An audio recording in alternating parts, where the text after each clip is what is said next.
Welcome to the Prowl Podcast. This is Trevor Grice.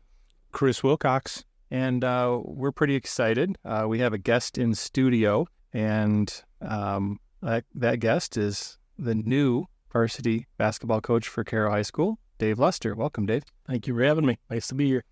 So, Dave, just real quick, give us a little breakdown of your previous coaching experience itself. Yeah, so, just like any other coach, started off junior high, girls and boys, freshman boys, worked my way up to JV girls, and then I coached the varsity girls like Kingston for 9 years. Then I did JV boys for 3, and then the following 11, I was the boys varsity basketball coach at Kingston. So pretty kind of my rundown. Yeah. Pretty long background. Yeah, as it goes. Last year you took on some officiating. Yeah. Tell us a little bit about that, being on the opposite side of things, from coaching to officiating. Did you kind of step back a little bit and go, man, was I that coach? No, not at all, because I always tell the story to two of my guys, and my guys are going to hear this story also. The last time that I got a T was 16 years ago, and I got 2 T's.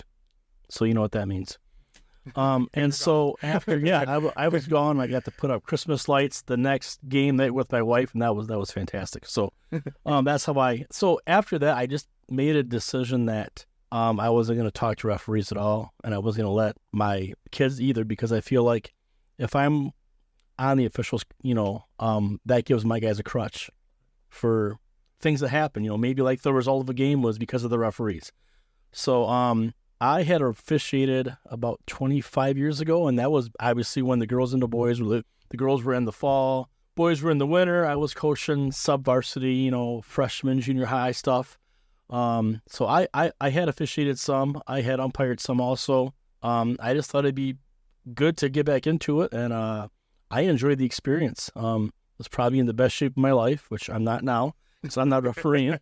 But it was really interesting, because there's things that you see officiating, and it's not as easy as what you think it is from like the bench or from the crowd even. It was just a whole new perspective. But I will say the officials that I officiated with, the coaches, the fans, the kids they were all fantastic. It was a really good experience. But I really miss coaching. There's times when I would catch myself saying, "Well, I would have, you should do this, you do this, this," and I'm thinking, wait a minute, I shouldn't be thinking about that, but I did miss it. I missed the game days, I missed the practices, I missed the game prepping, I missed being around the kids. It was so, I knew if the right situation came up that I would definitely look into getting back into it. So the day this comes out, you will have been fully and officially announced. Yeah. All right. This will probably come out post board meeting. Yep. We are not recording it anywhere near that time. Right. And you kind of already getting going. I am. Before we get there, I actually, as you kind of looked at this position came open here in Caro. You know a little bit about the history. I mean, I do. You live here. I do. For the most part. Yeah, I do. Why don't you tell a little bit about what was unique and/or what drew you to this? Well, 3 years ago, when the position was open, I was still coaching, obviously, then at Kingston. But I remember sitting in my front yard, and I was out there with my kids, and I just remember having a gut feeling, man, I wonder if I should apply for that job. At the time, my son was a 6th grader, and I knew he wasn't about to jump ship. So I'm like, I have a job, but I just, something in my gut told me, man, you should really consider this. And for a hot second, years ago, I did, but I never, took any actions towards applying for it. But it's just, a bigger school. When with a bigger school comes probably better competition in league, outside of league, in March. And it was just a challenge that I really wanted to go after. So it was a very intriguing position, and when it became available, I jumped right on it. Awesome. So on that, Dave, talk a little bit about the challenges themselves, maybe outside of that basketball court a little bit.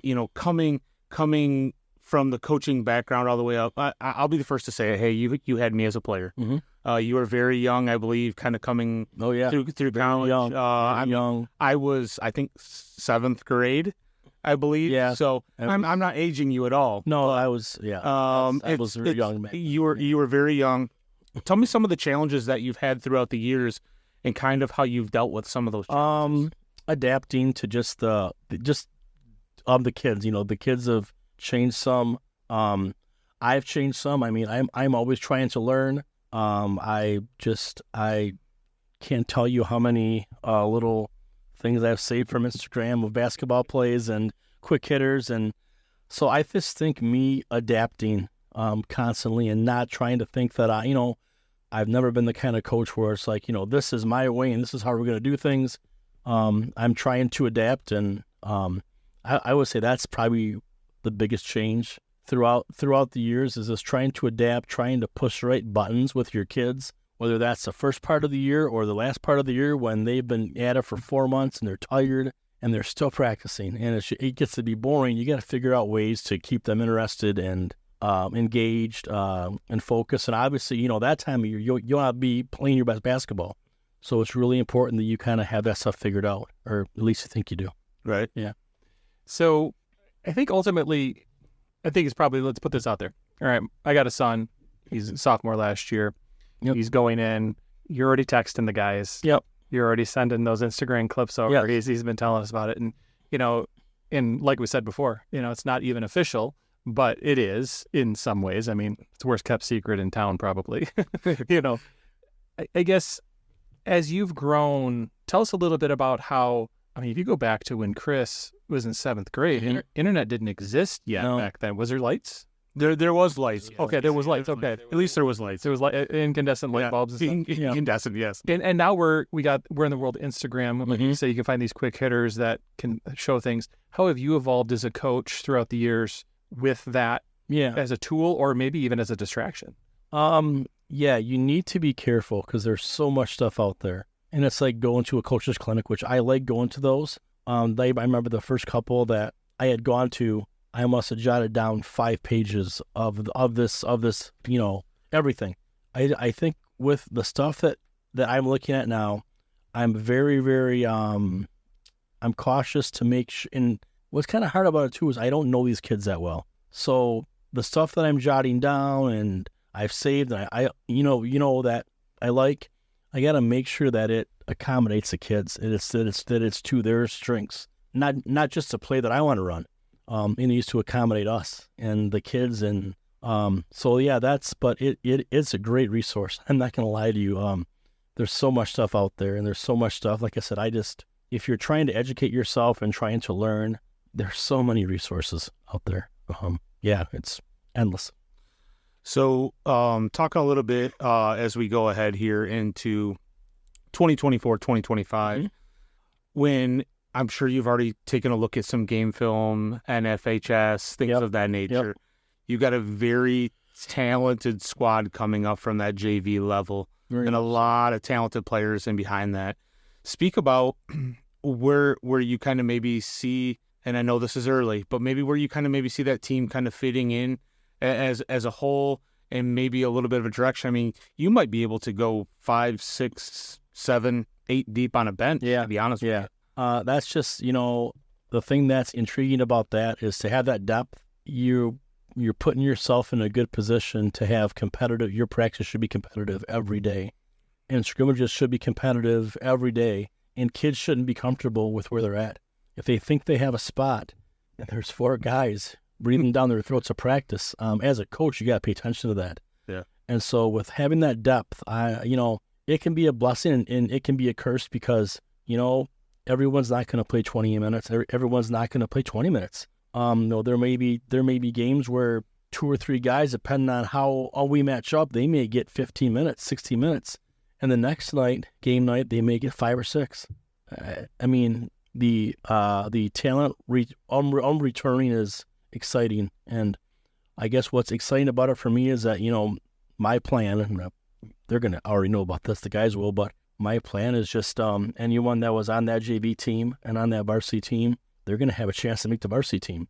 And if there was a freshman that came in that was a phenomenal talent, he would have the same opportunity, So there isn't any positions that are set at all. And I love that. And I think the kids should too, because they have a chance. They have a chance to get better. They have a chance to work on it, and they have a chance to earn that time, So the depth wise, again, I'm excited about that, but it's really important for, our summer basketball was really going to be important for me to be able to watch them.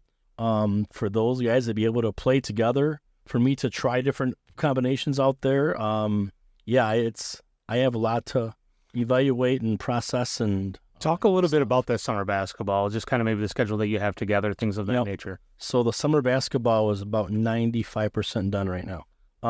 So we will have right now we will play 18 games in about a 3-week span.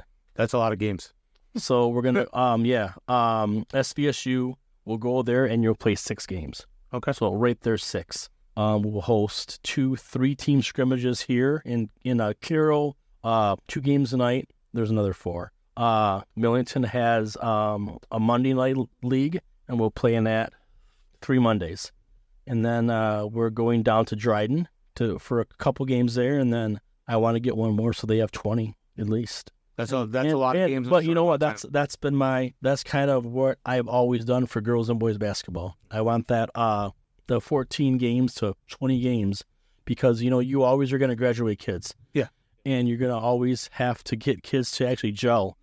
And a lot of my teams that have been successful, they will tell you how important that summer basketball is. Even though it's only 3 weeks long, just the fact that they're playing, 15, 20 games. And there's going to be nights where, a kid's got to work, or they're out of town or something, or they're in a baseball tournament, whatever. I fully understand all that. I never hold it against that kid, but the one thing that's always seemed to work for me is, I can't make that stuff mandatory.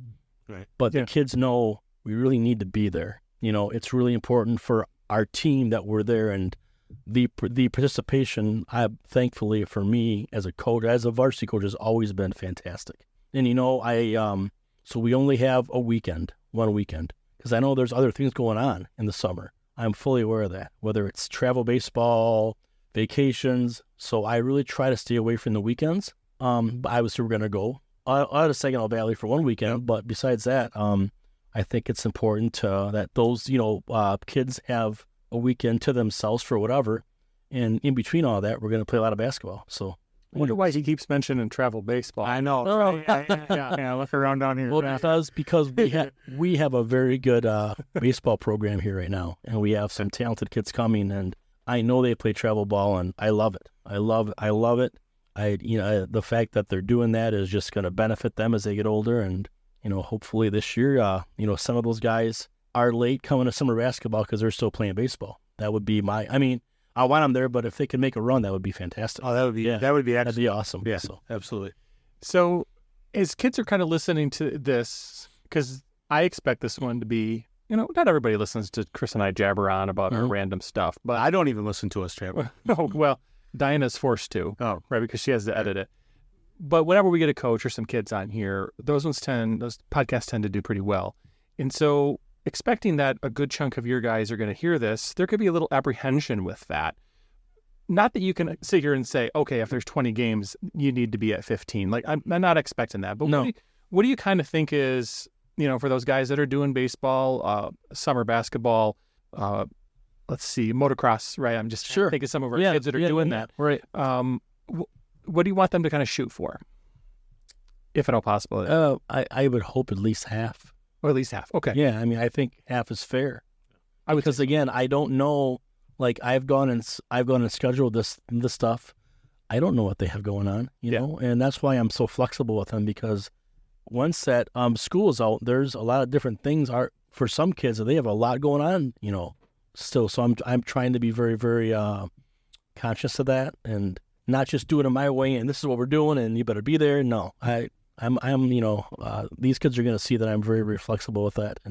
But I want them there because I want to see them. Being a new coach, I do want to see them play. This is like my first form of true evaluation. So but I understand what goes on too. So I do want to swing back to something you were saying about these competitive practices. yeah, You might be aware, but I assisted Dan Bills down at 8th grade, and I can tell you for a fact, it would have been 2 years ago and 3 years ago, it was phenomenal. Like, yeah, I mean, 2 squads battling. sure, And I just, as somebody who's kind of listening to this, and for some of those kids out there, I think a lot of things you're saying are actually really good, because some of those kids have grown so much since even 8th grade when they were on the second squad or getting 7 minutes a game or whatever, and, went up and went to freshman and, really balled out. I mean, really, for the most part, we've been getting that opportunity to play while some other guys were up. So, I think it's something that that I'm excited for in order to see. So, yeah.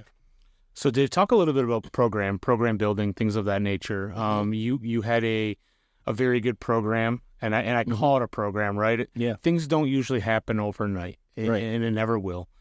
But talk a little bit about the program itself and how you build the programs and things of that nature. So as we look forward. When I applied for this job, I was saying I'm coaching the varsity boys basketball team, but I applied to coach the whole program too. It isn't just my team, and then, hey, I'll check you out. Maybe I'll give you a call in 2 weeks, coach, and see how things are going.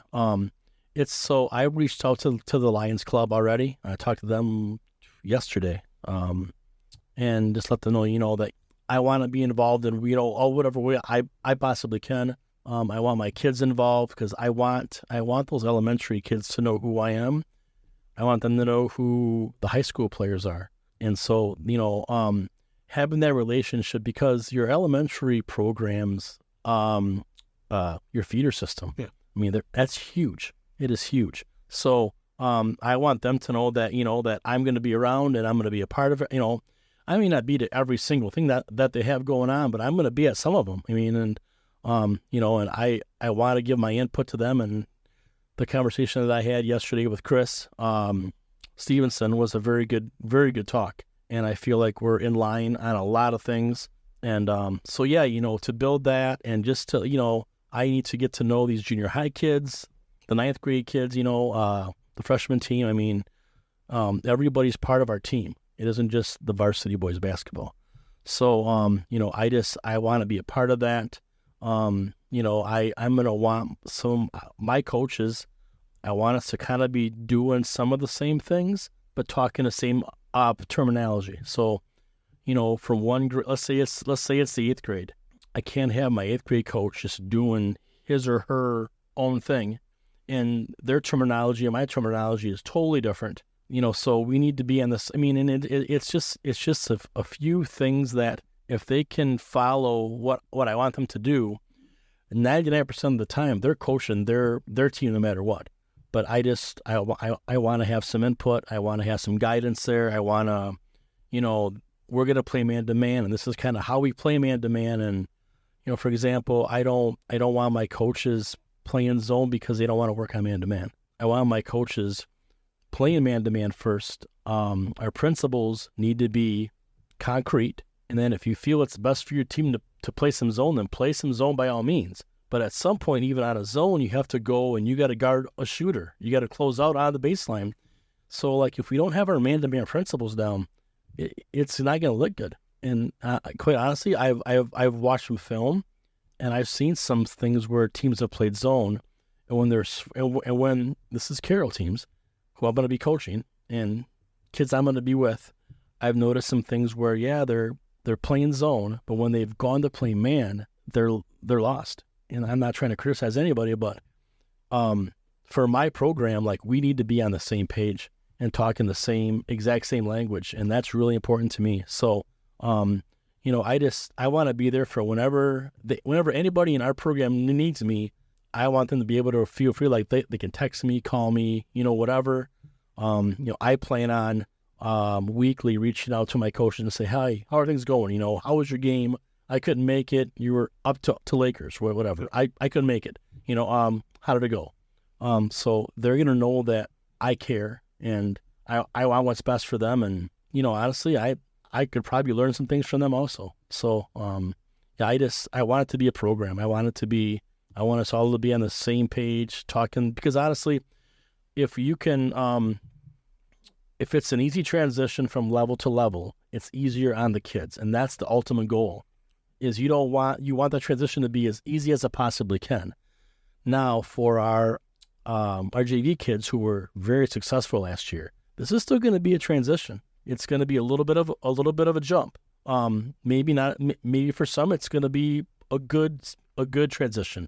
But I just want I want us talking the same language, so these kids thinking, oh yeah, in 8th grade, Coach whoever talked about this, and our freshman coach is saying the same stuff, or our JV coach is saying the same exact same stuff. So, I want it to be a program. I want it to be, us, not just me. This is my team. No, this is our team.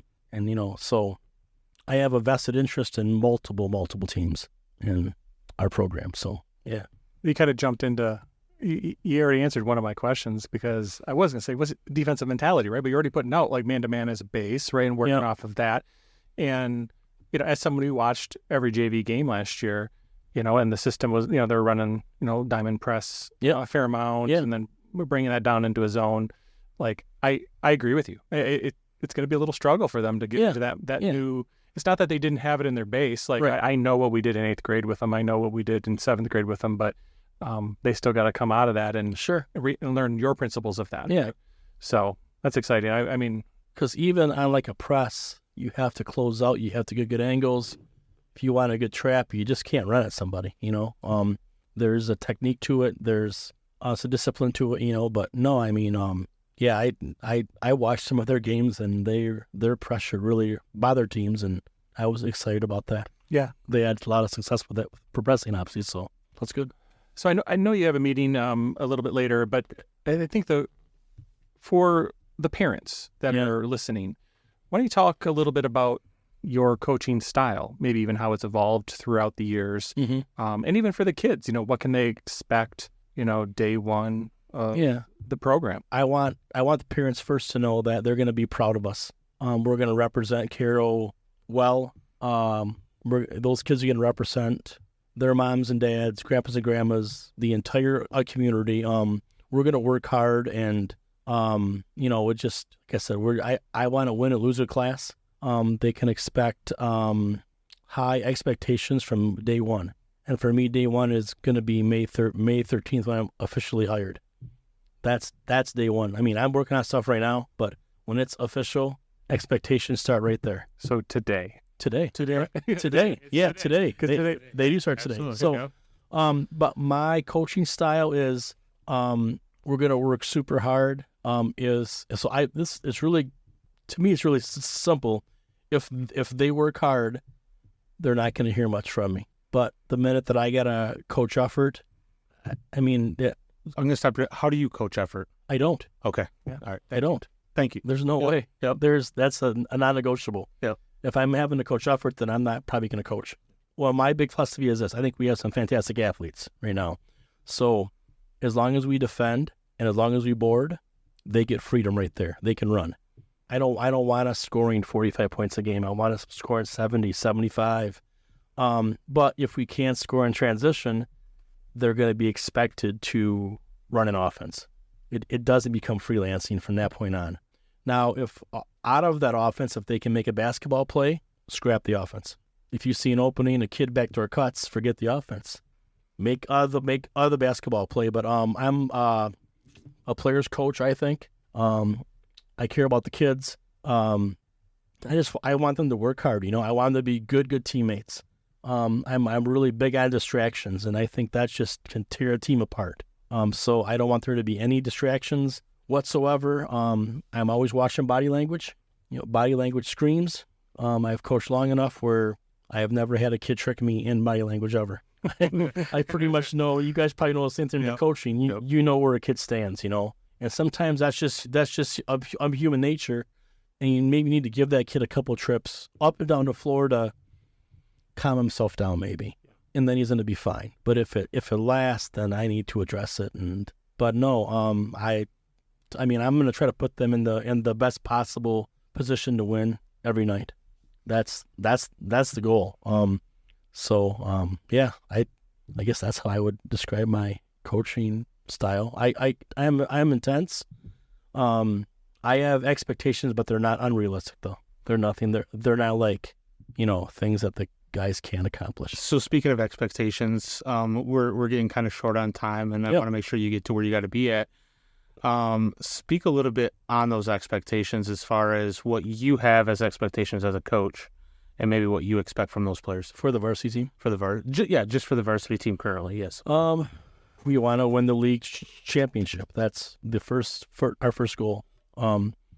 And to win that, you have to go through Cass City, obviously. Then until someone knocks them off. But there's a lot of teams in this league that I have a lot of respect for. Millington comes in, very good team, a lot of guys back, but our goal is still to be league champs. I have no doubt that we're going to be competitive every night, but it has to be more than that. It has to be more than that. So our district, wherever we have to go, we want to win that too. And then, make as long of a run as you possibly can in March. I'll never have lower goals than that. I'll always have high goals, and I think it's important that you talk about those goals with your kids so they know that you haven't forgot about it, And Right. Yep. We've had some, you can look back, 10, 15 years, and you can see, there were some rough times, and some big steps have been made lately, right? Got back to 500 and over 500. So I think, it's good to hear that coming in, that these are the aspirations and that these are the goals, and I'm saying not even aspirations, goals, these are the expectations. Expectations. Right. Yep. I think that's what's key of a program is these are those types of things are the expectations. Absolutely. Anything else is, it's a disappointment, Right. Sure. So as we get ready to close here, Dave, my question to you, and maybe a question, more of a statement. Mm-hmm. What is one thing the community of Caro can expect next year out of the varsity basketball squad coming up? We're going to be competitive. I think you're going to see a change in our culture. You're gonna see a change in how we work in practice, how we approach everything, how the kids are going to walk in the halls is going to be different. The culture is going to change tremendously, and it's going to be a good, positive culture. But no, I think we're going to be a lot of fun to watch. I'm excited to let these guys make decisions for me hard because we have a lot of talent. But I can't wait to see that gymnasium full. And I've always said this coaching: if your product is good, people are going to come watch you. Mm-hmm. You sometimes you have your great committed fans no matter what, but if your product is good, you will fill the gym, and that's exciting. And I want Friday nights and Wednesday nights in Caro to be rocking. I want our student section to be involved. I want it to be just one heck of an atmosphere. That's what I would expect. I want people to know we're going to have fun, and we're going to be fun to watch, and we're going to be competitive. And ironically, our last game of the year, Millington at home, and should be a fun one. Wouldn't that be nice if that? Every game means something, but that game could really mean something. So I don't like circling games this far in advance, but I'm like, oh my gosh, that could really be a fun game right there. So Well, what's interesting about that is, because I was actually going to talk about that this guy right here used to sit at the end of the bench in 1997 with Josh Aslan in our program, and every day we had a game, the gym was full. That is such a great feeling. Yeah, it is. Yeah. Last game of the season that year, Bridgeport. Right. We had to win it to tie for league. Yeah. And we were able to do that. So, all right. So I think the closing thought is, you kind of already stepped into it a little bit, which is great. What do you want to see from the community as we step into that? Like, as a coach, what do you want to see in terms of levels of support, maybe even certain types of behavior? I don't know. I'll leave it there. I want them to support us. I want them to trust me. They don't know me. Right. But I want them to trust me. I think that my experience and my records speak for themselves. I've been blessed to have some very talented teams. I'll make no qualms about that. But I'm very confident in what I'm doing. I guess just trust me, support the kids. I want it to be a fun place to go play. on road games, I want us to have a bigger crowd than the home team does. And so, yeah, I'm looking forward to an exciting year for sure. Already got my juices flowing. I know, me too. It sounds like he just said that Mr. Athletic Director Randy needs to have a team bus to every away game. That's what it sounds like. Or a school Spectator bus. Spectator bus, yeah. So I'm going to add something here. I found this out about 4:45 today. We will be playing at Saginaw Valley on the 30th of November. They have a class every year where there's 8 or 9 games, and we're going to be playing against Birch Run. So that was official today. So I'm very excited about that. You know, I obviously want to have as many home games as we possibly can. And I think to play at a college gym is pretty cool and it's close to home. And I'm not sure what time on Saturday. It's a Saturday game.